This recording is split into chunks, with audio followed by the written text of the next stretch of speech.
no capítulo 22, no verso 11.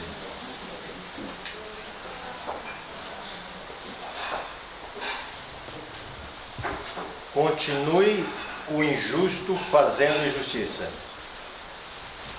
Continue o imundo ainda sendo imundo. O justo continue a prática da justiça. E o santo continue a santificar-se. Aqui o texto nos fala de dois grupos: dos santos e dos ímpios, dos justos e injustos. Quem menciona tais palavras? Cristo Jesus. Quando é que Cristo menciona tais palavras? Aqui é o momento do fechamento da porta da graça. Terrível e solene decreto é soado nos altos céus. É o momento que Cristo, então, ele sai do santuário. Terminou a expiação. Cessou a misericórdia. E aqui na terra há dois grupos: justos e injustos. Quando nós olhamos também a expressão, e também precisamos mencionar para quem Jesus menciona e quem são as pessoas que ouvem essas palavras. Elas não são ouvidas aqui na terra. Cristo fala para aqueles que estão ao seu redor, para o ministério angelical, para os 24 anciãos e os 4 seres viventes que são apresentados no Apocalipse. Então, com essas palavras, nós já entendemos que é o fechamento da porta da graça e que passa desapercebido aqui na terra.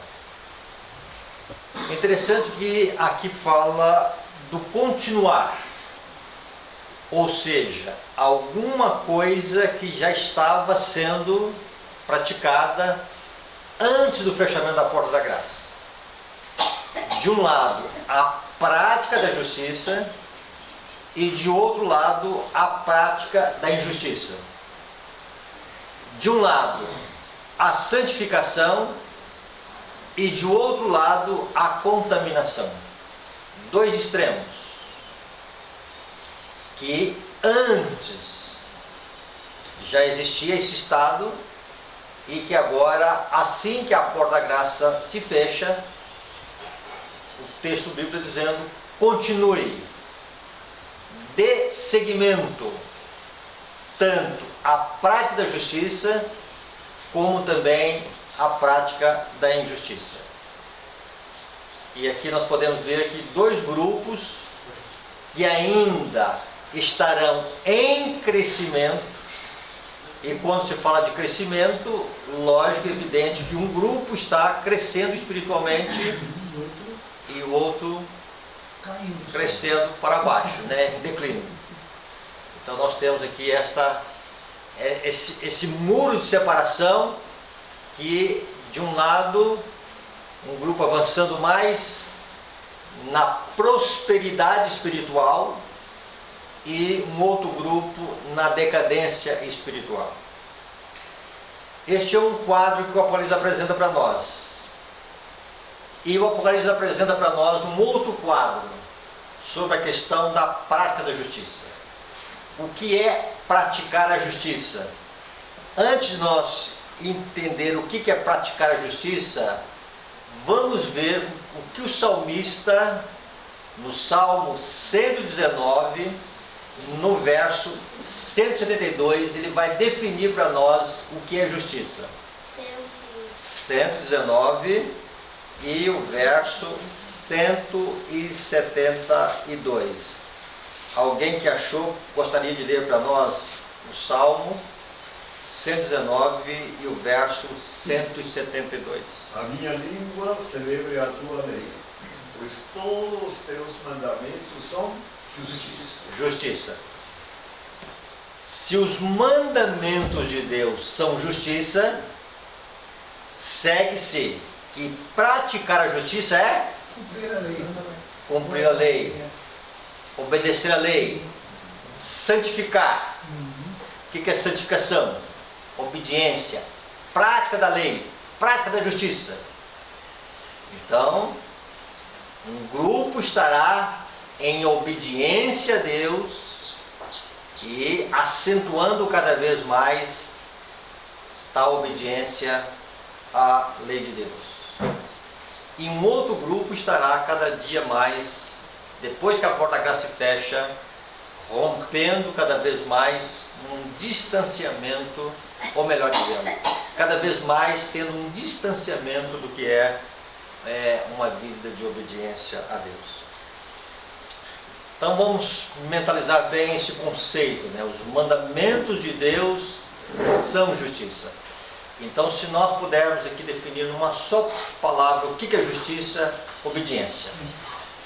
E se nós pudermos ampliar esse conceito de obediência, segundo aquilo que está definido no dom profético, justiça é harmonia com a lei de Deus. E o cumprimento da lei de Deus é o amor.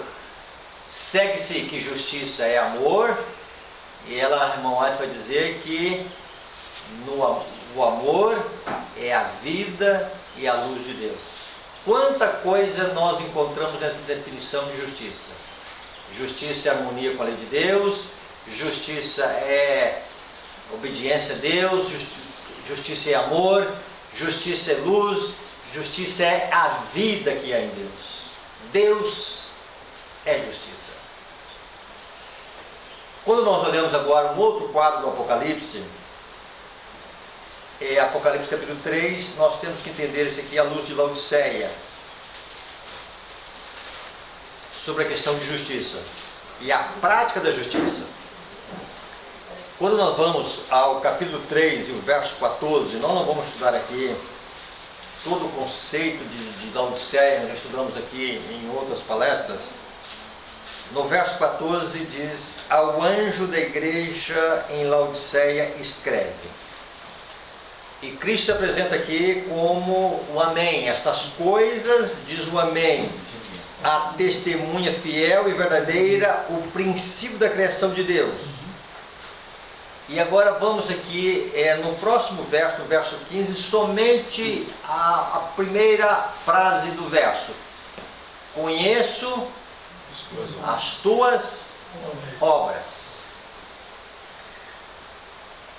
Salvação é unicamente, é somente pela graça, pela fé em Cristo Jesus. Nada que nós fazemos nesta vida pode expiar os nossos pecados, a não ser o sangue remissor de Cristo. Mas por que Jesus então ele vai aqui mencionar que a primeira coisa que ele diz a nosso respeito à igreja da Laodiceia é sobre as obras? Quando se fala de obras, Cristo conhece tudo aquilo que nós praticamos. Não somente Ele conhece o que nós praticamos, como também Ele sabe o motivo pelo qual nós praticamos, e mais do que isto, Ele sabe como estas obras são operadas em nós. E aqui, irmãos, que nós precisamos entender isso aqui. Que princípio que opera essas obras em nós? Quando nós olhamos o ministério de Cristo no santuário celestial, e quando nós olhamos o ritual do santuário do Antigo Testamento,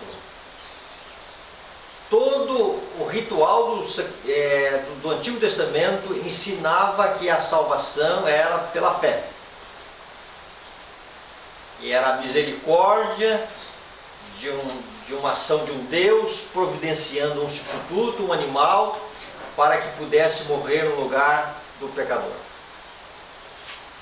Mas quando nós vamos agora no contexto do julgamento, e o julgamento ele ocorre em lugar santíssimo, Deus está mostrando para o universo quem são aqueles que se apropriam desta graça do Cordeiro, para que possam ter, vamos dizer assim, os seus nomes perpetuados no livro da vida. E aí Jesus dizendo: eu conheço as tuas obras. Pelas obras nós seremos julgados.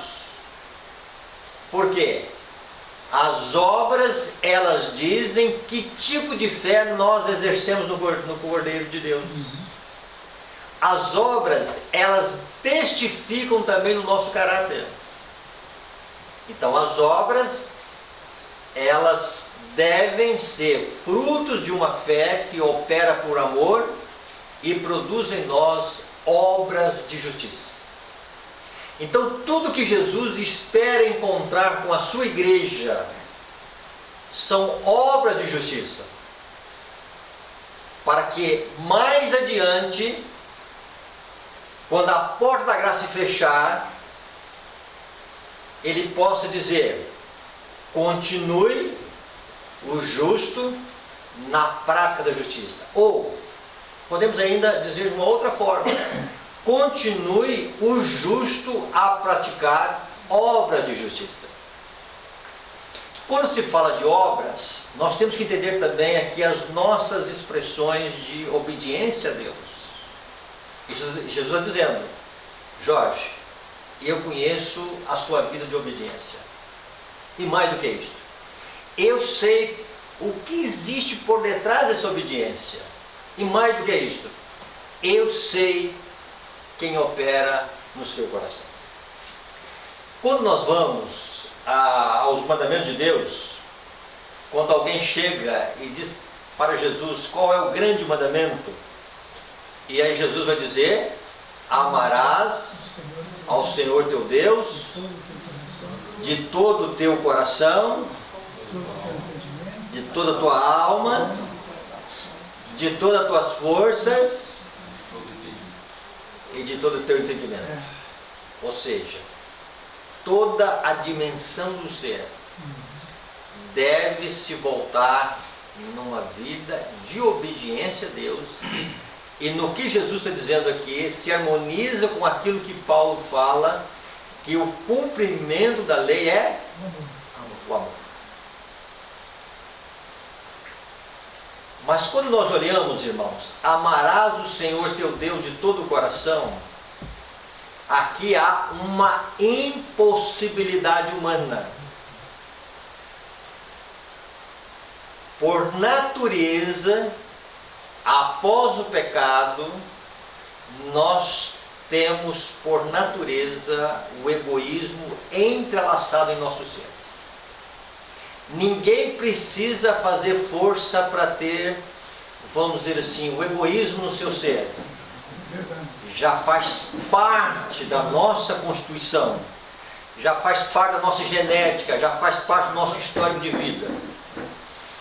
E vejam bem, o homem, ele pode praticar boas coisas sem ação de Deus?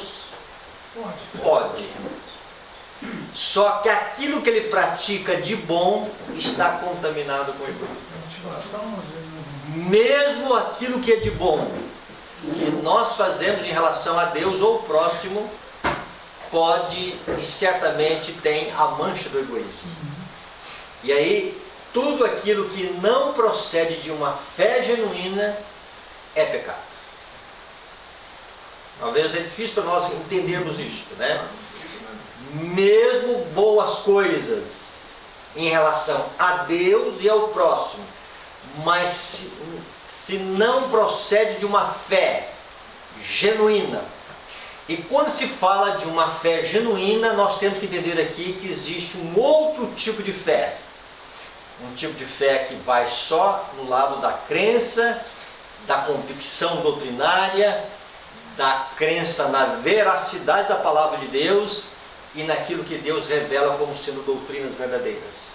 É importante isso? É. E a palavra de Deus diz que até os demônios, eles creem e eles tremem.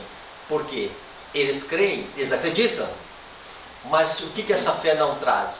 Esta fé não traz a graça de Deus para a vida deles. Como é que Deus vai resolver essa questão dessa impossibilidade que nós temos de amar a Deus e ao próximo como a nós mesmos? Aliás, irmãos, quando se fala de amar a Deus e ao próximo, o termômetro do tanto que nós amamos a Deus é visto naquilo que nós amamos o próximo. E o nosso amor em relação ao próximo é um amor condicional. Ou, em algum momento, um amor que não é amor. Quando se fala ali de João Batista, as pessoas vindo ao batismo, e ele vai dizer, olha, tem 2 túnicas, você deve dar uma e ficar com a outra. Numa relação de 50%. Quando Zaqueu, ele tem aquele encontro com Cristo, e ele vai dizer, Senhor, resolvo, decido dar a metade, 50% do que eu tenho para os pobres. E com a nossa natureza humana, a nossa tendência é, se eu tenho uma roupa no guarda-roupa que eu não uso mais, está fora dos padrões, eu tenho que dar ao próximo. Esse é o nosso amor. Em algum momento a gente ama assim, né? Em algum momento, se o próximo me trata bem, eu gosto dele. Mas se ele fala mal de mim, eu não gosto dele. Esse é o nosso amor, irmãos. Tá?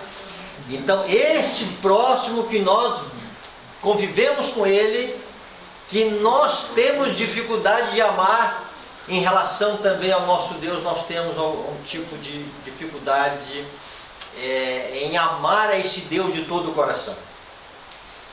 E quando eu ouço hoje alguma das coisas, nós temos falado assim, na igreja sobre a reforma de saúde, não é que é um sermão sobre reforma de saúde. Por que nós temos pouco apreço à reforma de saúde? Uma falta de valores no coração daquilo que a expiação de Cristo fez por nós na cruz do Calvário. Por ter pouco entendimento da importância do Calvário em nossa vida, nós tratamos muitas vezes a reforma de saúde de uma forma, às vezes, leviana. Por quê? Nós não entendemos a grandeza do sacrifício de Cristo pela nossa vida. Então, irmãos, o nosso amor em algum momento ele está muito limitado também, está muito mesquinho. E aí Jesus está dizendo, olha, eu conheço as tuas obras, eu conheço a sua obediência, eu conheço a maneira como essa obediência é produzida no coração. E o apóstolo Paulo ele vai definir para nós, em Filipenses capítulo 2, como é que Deus ele trabalha em nosso ser. Isso aqui, irmãos, deve ser um entendimento do nosso coração, no sentido de que, verso 13, capítulo qual? 2, verso 13.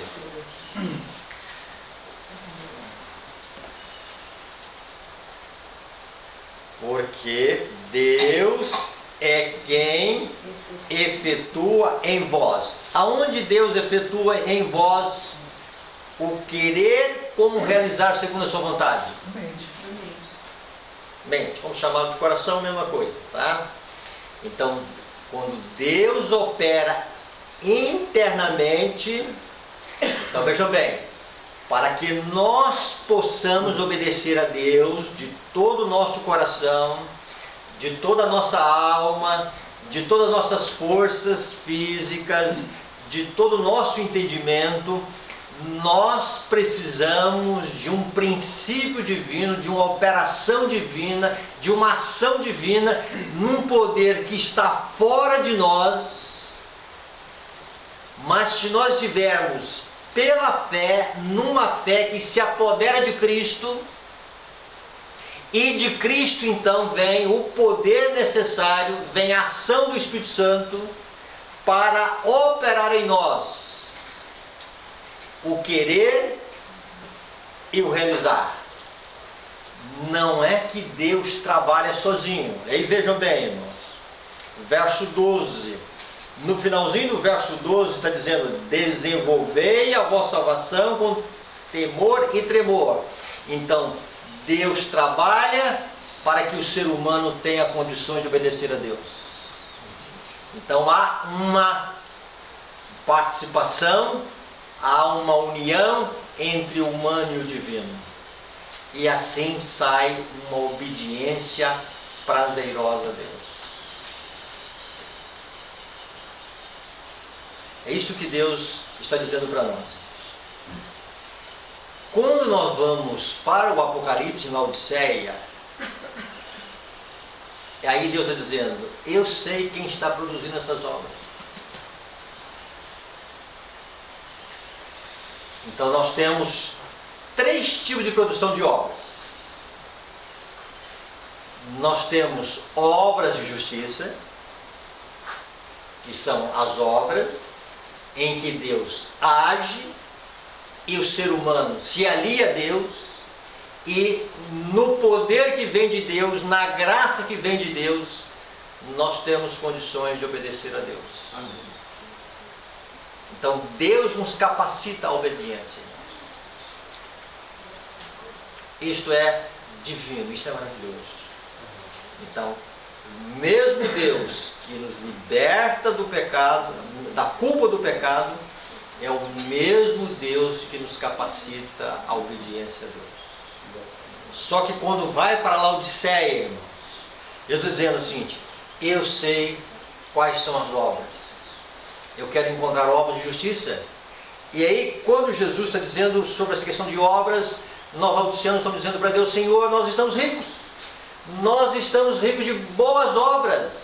O Senhor está pedindo obediência à tua santa lei. O mundo inteiro negou a tua santa lei. Os movimentos religiosos, eles não aceitam a tua lei. Nós aceitamos a tua lei, Senhor. E como o povo de Deus no Monte Sinai, tudo que o Senhor falou, nós faremos. E aí Jesus agora, num ato da última igreja, num ato aqui de alguém que está como nosso sumo sacerdote, santuário celestial, e ele não está querendo vomitar o nosso nome,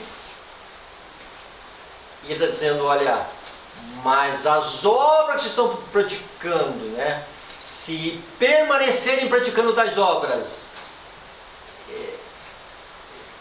vomitar-te-ei. Então vejam bem, irmãos, ontem foi falado aqui que uma das coisas que Deus mais espera criar em nós é o senso da necessidade. E se tem um povo na terra que se sente abastado e cheio, é o povo adventista. Nós.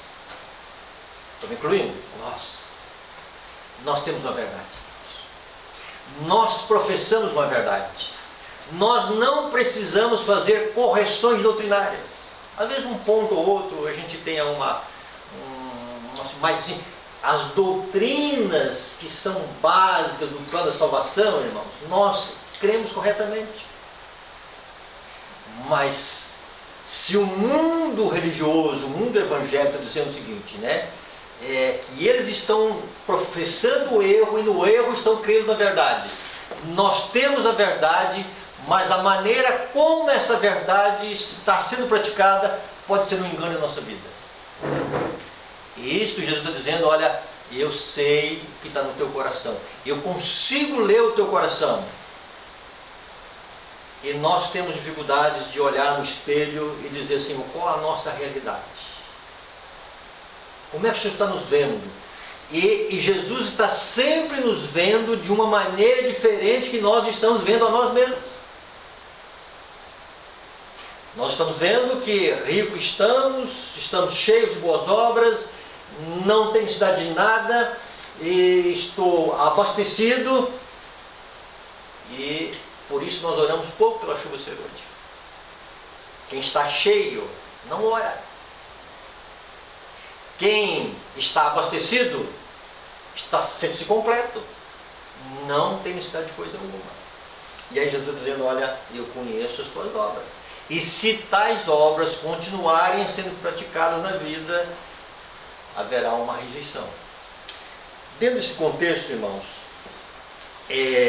nós precisamos entender que Deus quer nos levar a um profundo e genuíno arrependimento.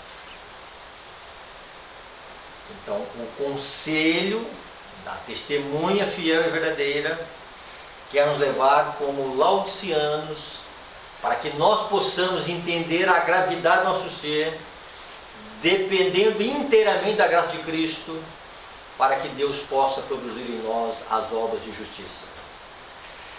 Quando se fala de obras, já falamos aqui as obras de justiça, o outro extremo são as obras da carne.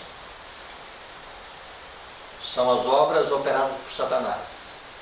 Aí já foi mencionado aqui também uma série de coisas que Paulo menciona ali no livro de Gálatas. E Paulo vai dizer que os que tais coisas praticam não herdarão o reino de Deus.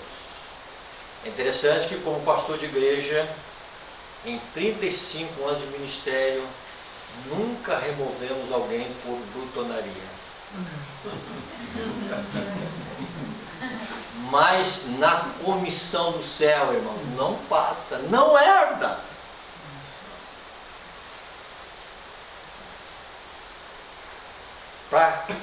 Para remover uma pessoa por ira, só quando houve algumas agressões físicas violentas. Mas irritabilidade, vamos remover alguém aqui da igreja porque ele tem irritabilidade no seu temperamento. Nunca. Mas na comissão lá dos céus, irmãos, está dizendo: olha, não passa, não herda. Não adianta bater o pé porque não herda.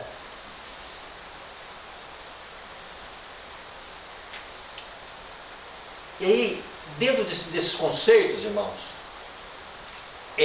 são obras da carne. Nós temos as obras da carne e as obras do Espírito, que são obras de justiça. Então, não é que o Espírito Santo obedece no nosso lugar, é que ele nos capacita a praticar as obras de justiça, as expressões autênticas de obediência a Deus, tanto em relação a Deus como ao nosso próximo.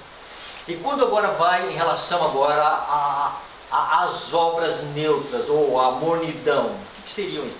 São obras de justiça praticadas por nós mesmos. E parece que é obediência. Dá a entender que é obediência. Uma outra coisa que nós precisamos entender, irmãos, é a verdade. Há duas maneiras pelas quais a verdade pode ser colocada em nossa vida. E a primeira coisa que Deus precisa fazer no nosso coração é fazer um novo coração. Como igreja, nós temos feito algumas dificuldades em relação a essa expressão novo coração. Uma nova mente, uma renovação mental. Santificação é uma obra que dura toda a vida. Mas primeiro Deus precisa fazer um novo coração. E quando a verdade é enxertada no coração natural, que ele não passou pelo aquele processo do novo nascimento, quando Jesus disse para Nicodemos, se não nascer de novo, se não nascer do alto, se não nascer da água e do Espírito, que é a mesma coisa, Nicodemos, se não tiver um novo coração, ou se não tiver uma regeneração espiritual da mente, esta mente que nós nascemos com ela ela é inimiga de Deus. Mesmo em algumas coisas boas, é inimiga de Deus.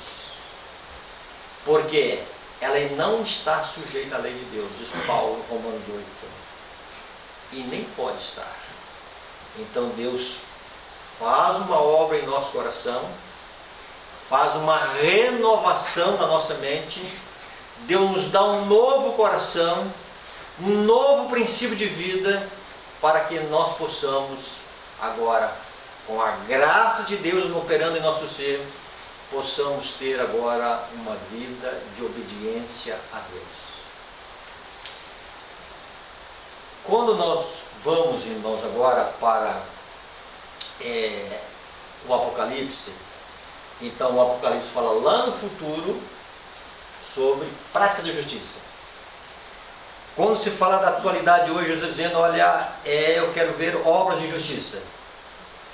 E quando nós vamos aquilo que estudamos ontem, Apocalipse 19, do linho finíssimo, puro, resplandecente, e depois lá diz que o linho finíssimo, puro e resplandecente são o quê? Os atos de justiça dos santos. Mudou a situação. Então vamos colocar aqui 3 tempos. Hoje, amanhã e depois. Hoje, Jesus está dizendo, eu quero ver obras de justiça. Amanhã, Deus está dizendo, olha, aqui estão os atos de justiça. E lá no futuro, depois da manhã, lá no tempo de angústia, prática de justiça. Mesma coisa. Todos aqueles que aceitarem o conselho da testemunha fiel e verdadeira, se arrependerem dos seus pecados, se voltarem inteiramente para Cristo, no poder e na plenitude do Espírito Santo, dominando o coração agora, Deus só vai ver obras de justiça em nossa vida. E obras de justiça são obras de amor. E obras de amor são obras produzidas por uma graça, por um princípio de vida que Deus domina o nosso ser. Deus está preparando o seu povo tanto para, vamos dizer assim, entender cada vez mais a importância do sacrifício de Cristo na cruz do Calvário. E junto com a importância do sacrifício da cruz de Cristo no Calvário, a obra de mediação e intercessão que ocorre no santuário celestial. Então, como igreja, nós não paramos na cruz. Cristo adentra o santuário e Ele está como nosso intercessor e Ele está como nosso mediador. A obra de redenção que começou ali, ela dá prosseguimento. É um processo. E quando nós vamos então agora pela fé, usufruindo dessa misericórdia de Cristo, por essa graça que é salvífica para nós, para que nesse momento, irmãos, Cristo possa olhar para as nossas obras, mas Ele também vai olhar para o nosso arrependimento. E se o nosso arrependimento for genuíno, nós vamos nos apoderar da graça de Cristo. E mais do que isso, irmãos, junto com a expiação dos nossos pecados, ou o cancelamento dos nossos pecados no santuário celestial, virá para nós a plenitude do Espírito Santo, para que os nossos atos sejam atos de justiça, para que quando Jesus soar lá no céu, continue o santo praticar a justiça. E aí, porque Jesus já sabe que a chuva serôdia capacitou o povo de Deus a só praticar atos de justiça. Na chuva serôdia, irmãos, o povo de Deus vai ser o povo que mais vai apresentar obras de justiça. Porque a graça de Deus vai estar dominando todo o nosso ser, todo o nosso coração.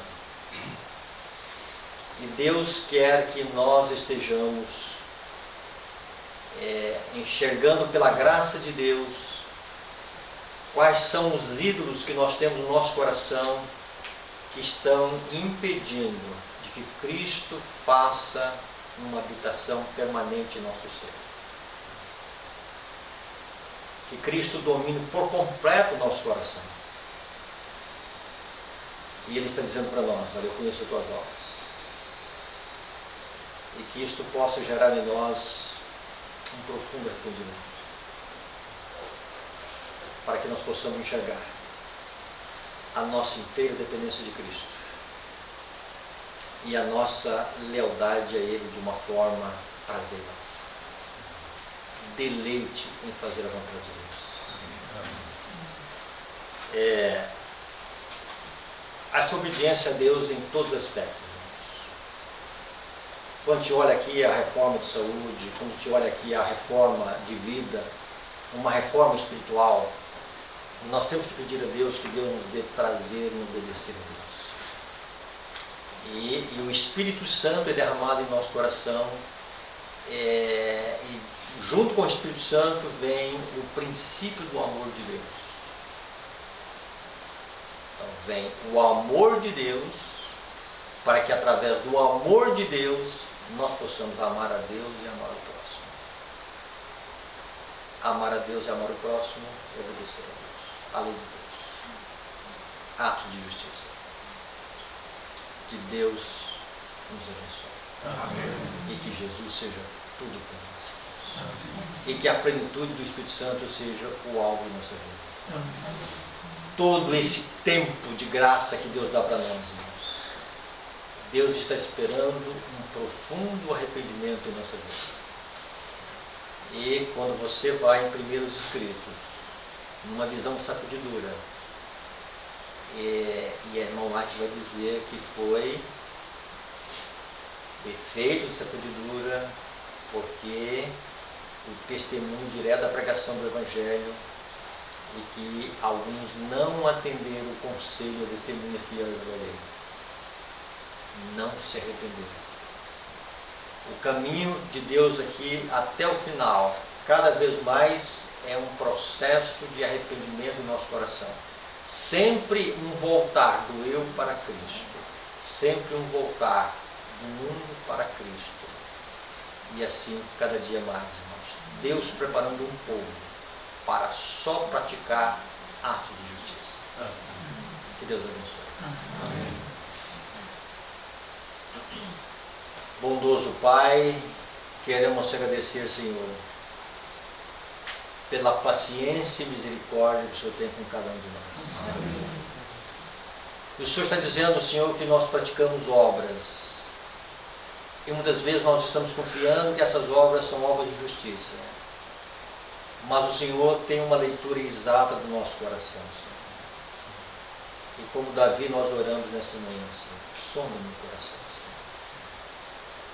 para que eu possa enxergar completamente, Senhor, que mal há no meu coração, Senhor, que pecado acariciado ainda tem no meu ser, Senhor, que ídolo ainda que abrigo no santuário da alma, Senhor, que empecilho tenho no meu ser, Senhor, que tem impedindo o derramamento do Teu Santo e Bom Espírito. Pai, o Senhor quer fazer morada, Senhor, uma morada permanente. O Senhor quer o domínio inteiro desse coração, Senhor. E o Senhor quer que haja essa cooperação humana com o divino, Senhor, para que esses atos e essas obras sejam obras de justiça. Pai, precisamos dessa graça operando em nosso ser. Precisamos, Senhor, que o Senhor esteja trabalhando e operando. Pai, que o Teu Santo e Bom Espírito trabalhe em nossa vida. Abençoa tudo, Senhor, em Cristo Jesus.